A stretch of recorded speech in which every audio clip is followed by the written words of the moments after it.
We have chemicals that are in use, and we have emissions that are really super polluters.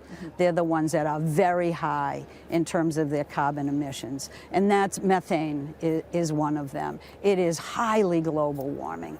HFCs are another, which is hydrofluorocarbons, which you use in air conditioning and freezing and refrigeration.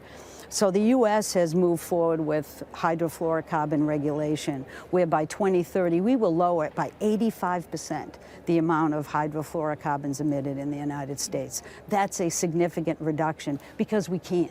There are opportunities in the system that just need to be nudged along so that we can move that by regulation. But we're going to come with a global methane pledge that nearly, if not 100 countries are signing on, because methane is, again, a super global warming chemical.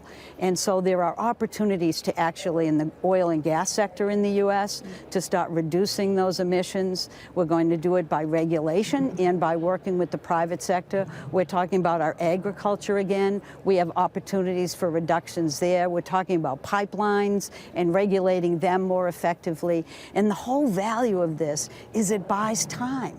It takes a chunk of the greenhouse gas emissions out of the system so that we can actually have a little bit longer to ensure that that 1.5 degrees still keeps within reach. So it's hugely important. It's outsized benefits for small amounts of action.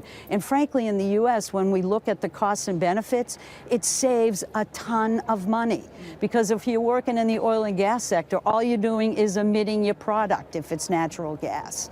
And the same with agriculture. We can do better. So that's what we're pledging to do, and we're trying to get every country in the world to engage similarly, because we think that will get us a little bit of time to achieve the reductions that science demands.